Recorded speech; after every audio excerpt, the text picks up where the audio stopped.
The bottom-up economic transformation agenda identifies infrastructure as the fundamental enabler of productivity and, consequently, the development of a dense network of good quality roads throughout the country is a priority.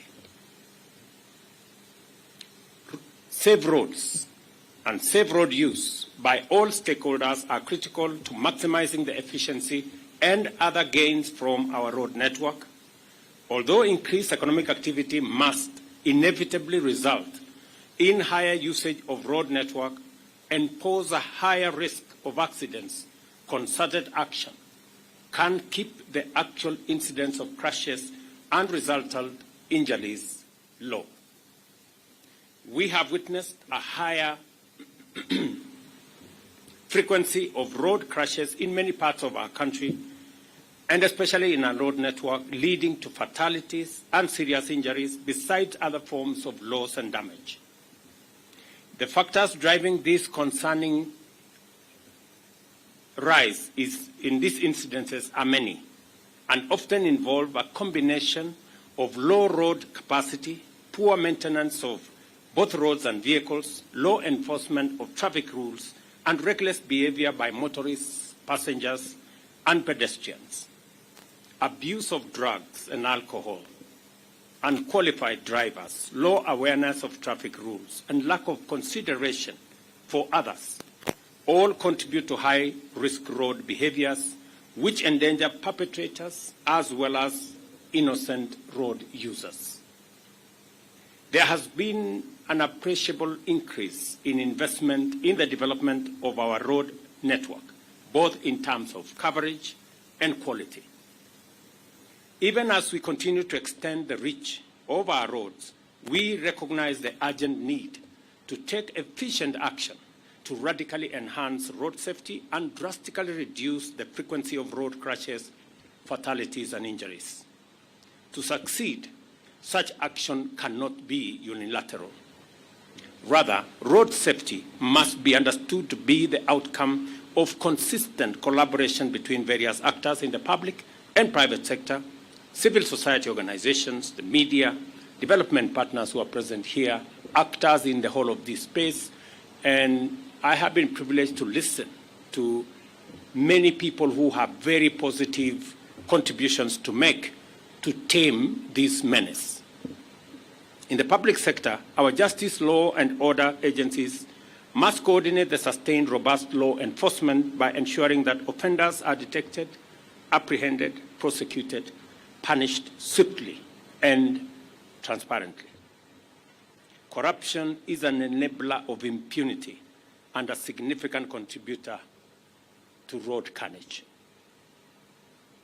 We all know how the contribution of corruption aids overspeeding, reckless driving, drunk driving, and allows those who commit these crimes to escape because they can bribe their way through our system. Road users, especially the private sector transport operators, as well as the motoring community, also have a duty to comply with the Traffic Act and every road safety requirement without seeking shortcuts. Evading inspection, neglecting motor vehicle safety maintenance, reckless behavior on the road, and paying bribes to avoid accountability are serious forms of contributory misconduct which must be dealt with. The media and civil society also have a role to complement public and private sector efforts to provide training, education, and awareness with regard to responsible road behavior and promoting a safety culture based on consideration for the convenience and welfare of other people. We have been informed that we all know what needs to be done. We all know that the largest contributor to road carnage is overspeeding, reckless driving, drunken driving. The numbers have not been coming down. The numbers have been going up. Every year, the numbers are going up. Waziri and your team the numbers have to come down.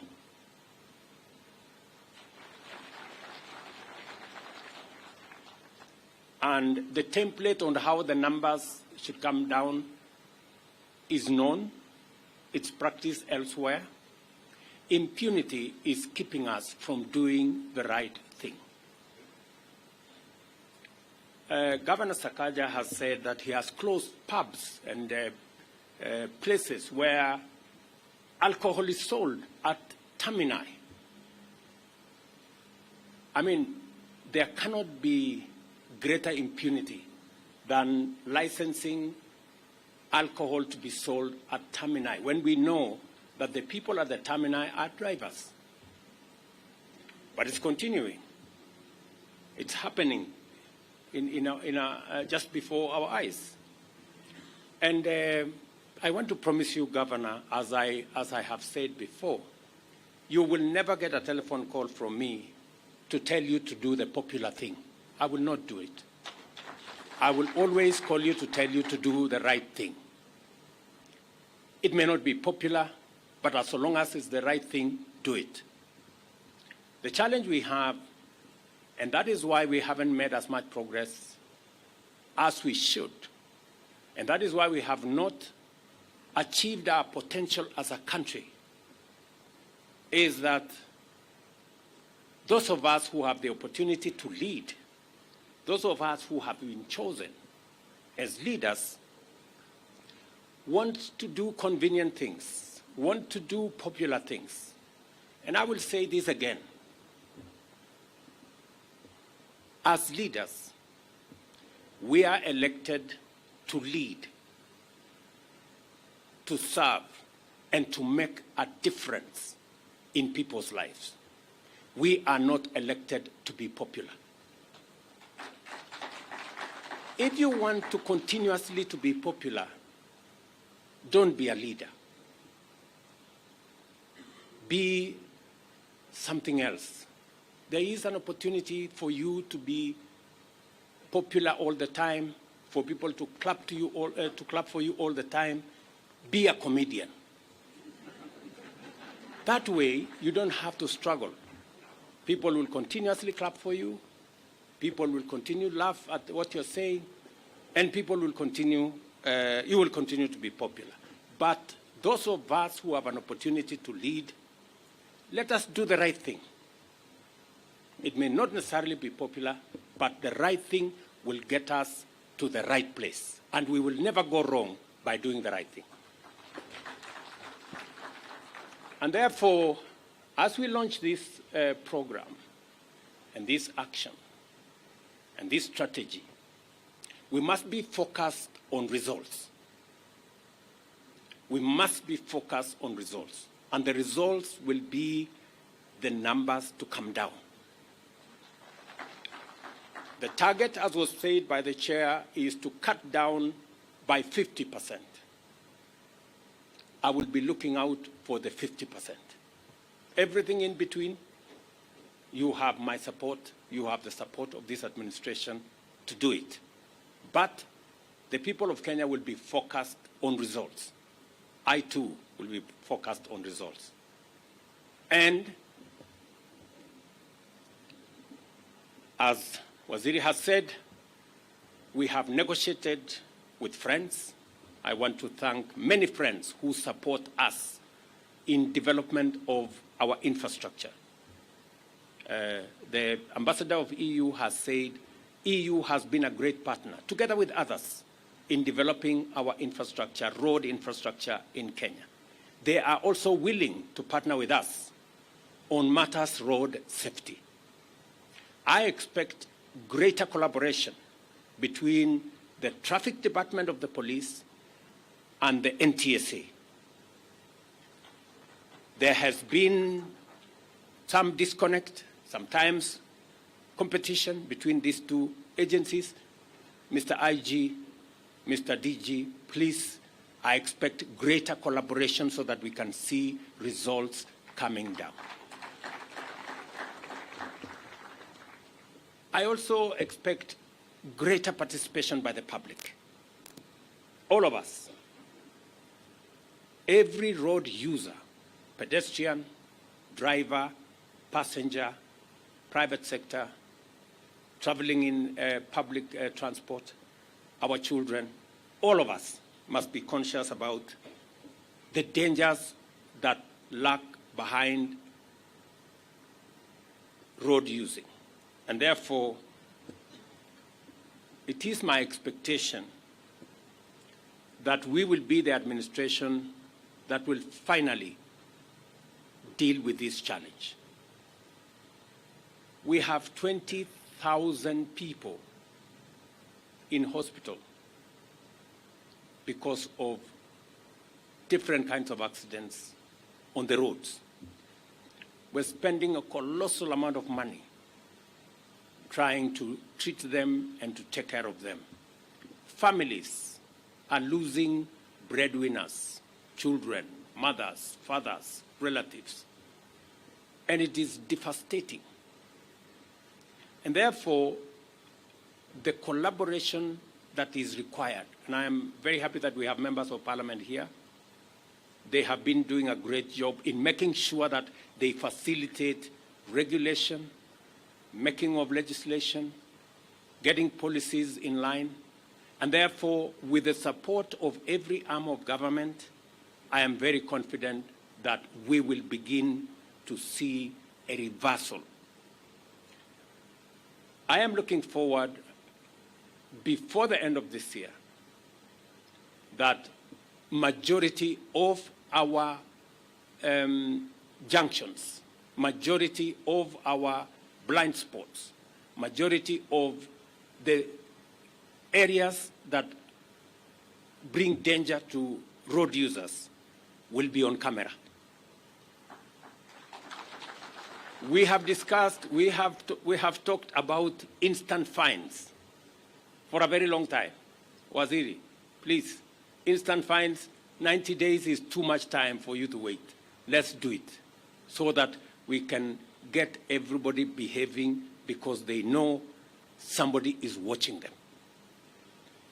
It is therefore proper and fitting that we all demonstrate our commitment to road safety through concerted efforts, collaborations, and partnerships, as well as a sustained campaign to enhance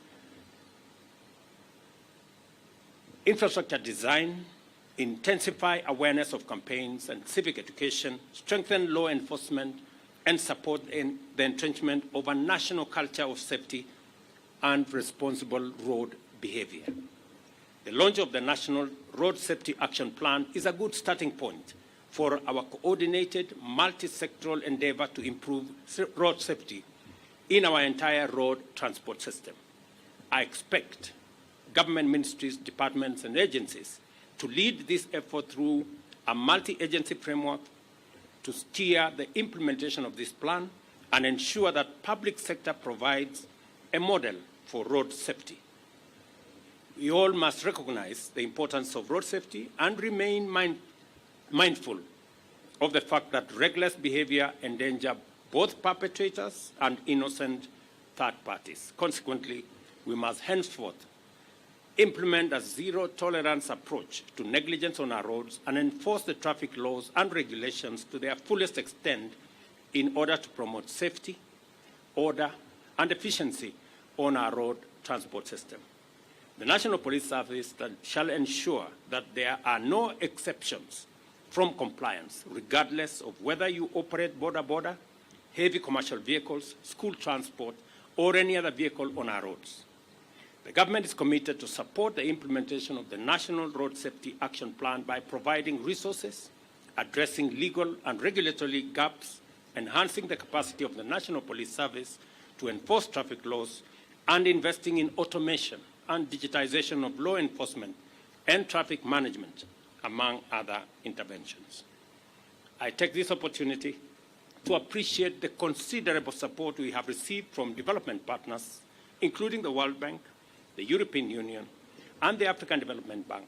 I also urge potential partners to come aboard and take part in this noble mission to keep our people safe on our roads. I also look forward to seeing other organizations, including institutions of higher learning, Join this collaboration to strengthen the use of evidence-based strategies and conduct research into various dimensions of road safety and road use behavior. Road safety is a shared responsibility which requires the execution of an all-of-society strategy throughout the country on a sustainable basis. I urge all Kenyans to observe road safety and report violations as part of their civic duty under community policing. Do not travel in overloaded vehicles and use the earliest opportunity to make sure that you report speeding or recklessly driven vehicles. The police must collaborate with citizens and ensure that dangerously driven public service transport vehicles reimburse fares upon arrest. We are determined to transform Kenya's road transport system from sites of frequent carnage into an efficient network that drives productivity and competitiveness, because it is our intention to make sure that travelers reach their destinations and Kenyans travel safely in pursuit of opportunities to all places at all times. The collaboration that I see here from the Matatu Owners Association, those who are in the Association of Drivers, the ministry, and all actors, is a collaboration that will give us the opportunity to succeed, and not just succeed in a big way. So I look forward to 1 year from now, we will have another meeting. And in that 1 year from now, CCS Murkomen, you better come and report to us that the numbers are coming down. Otherwise, you will be in a lot of trouble. The first National Safety Action Plan 2024-2028 is officially launched. Thank you very much, and God bless you.